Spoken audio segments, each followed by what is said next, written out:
Art africain, c'est une véritable encyclopédie qui invite à regarder autrement ce que l'Afrique a apporté et apporte dans l'histoire mondiale de l'art. Pour en parler, nous recevons aujourd'hui Yaël Biro, historienne de l'art, spécialisée dans les arts de l'Afrique. Bonjour. Bonjour. Et merci d'être avec nous. Comment est née l'idée de ce livre monumental? Était-ce un manque à combler dans le regard porté sur les arts africains?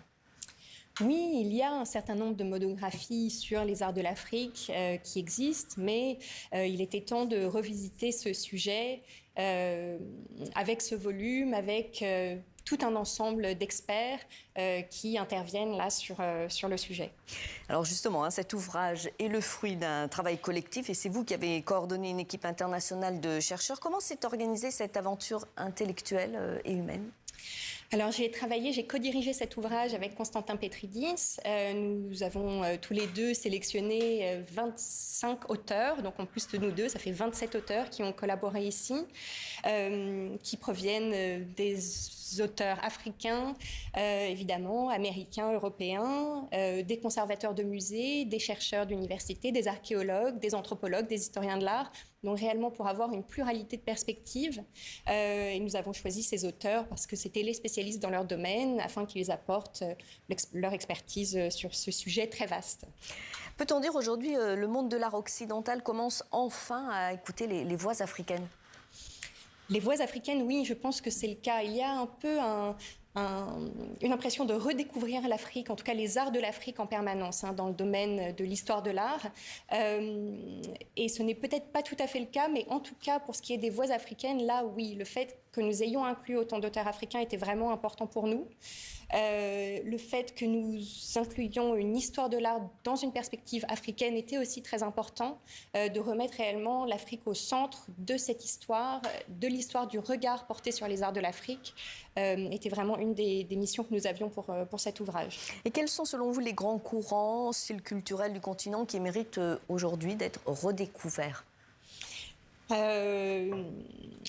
Une chose que nous avons fait dans l'ouvrage était de mettre un accent sur l'archéologie, en fait, réellement dans une perspective historique. Donc, d'inscrire la narration de l'ouvrage autour non seulement de l'histoire africaine, de l'histoire des arts de l'Afrique, mais aussi de l'histoire de la réception des arts de l'Afrique en Occident. Parce que la manière dont on parle des arts africains aujourd'hui est une manière de voir ces œuvres qui est née en Occident d'un certain côté.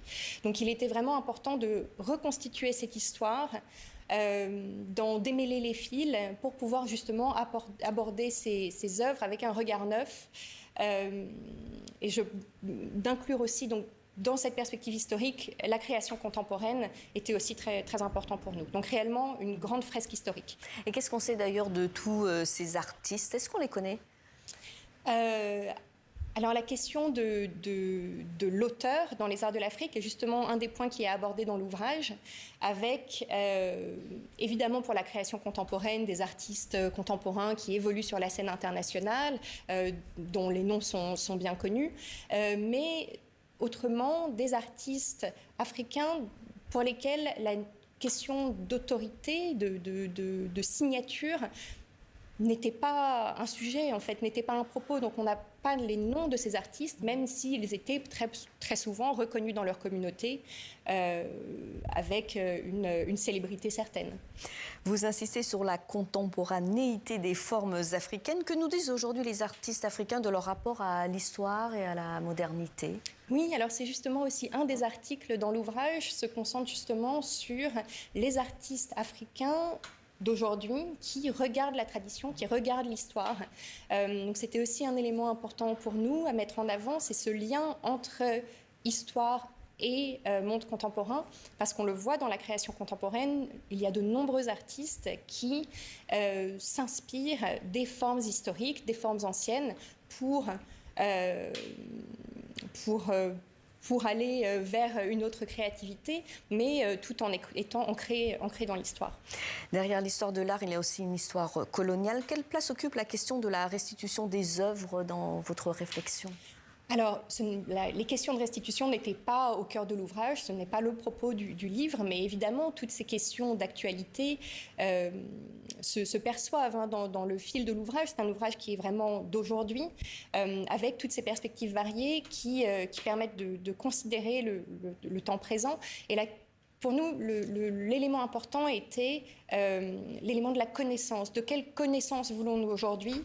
Il est très important d'apporter une connaissance au grand public à propos de ces œuvres, dont il est souvent question sur les plateaux de télévision, justement par le biais des restitutions, mais dont, en final, le grand public ne sait pas grand-chose. Donc c'était réellement, en préface, il y a une très belle préface d'Anne Lafont qui dit « De quelle connaissance voulons-nous » Et ça donne réellement une impulsion à cet ouvrage de penser justement une connaissance ancrée en Afrique, ouverte sur le futur, qui prend en compte l'histoire et aussi le passé colonial de nombre des pays dont les arts sont mentionnés.